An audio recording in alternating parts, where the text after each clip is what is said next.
20 minutes into the journey, and one thing about this car, the Jaguar F-Type, it's a sports car, but it's also supposed to be more on the GT side of the sports car range. Now, it looks like a bit of a GT car. It is only a two-seater. Now, one thing about this particular F-Type, it doesn't have the sports seats. It has the normal seats.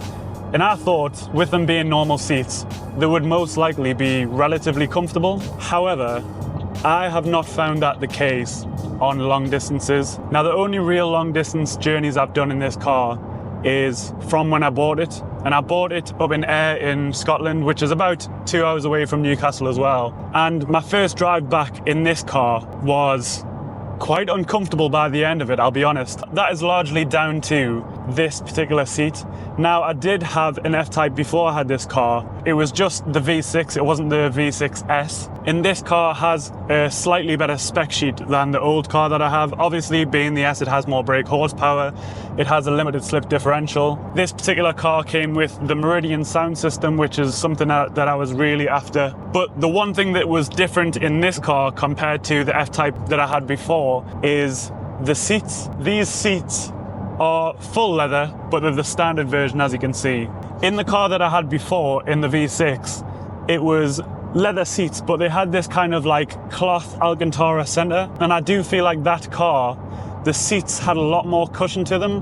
Whereas this car, with them having the full leather seats, it feels so much more firm. There's a lot less cushion on my arse, which basically means that on long distance trips, I can feel a lot more in the road going through my spine, and there's a lot less cushion. And by the end of the journey, I'm pretty confident my back is going to hurt because of these seats. So by the end of this trip, I'll see if these seats are really that uncomfortable. Maybe the journey that I initially had when I first bought this car was just a one-off, and maybe I had a bad seating position, maybe I was just sitting a bit funny. We'll test whether this car and these seats are that uncomfortable, because I would ideally like to be taking this car around Europe, going to visit my girlfriend in France, and treating this car like a Grand Tourer, which I thought it was supposed to be.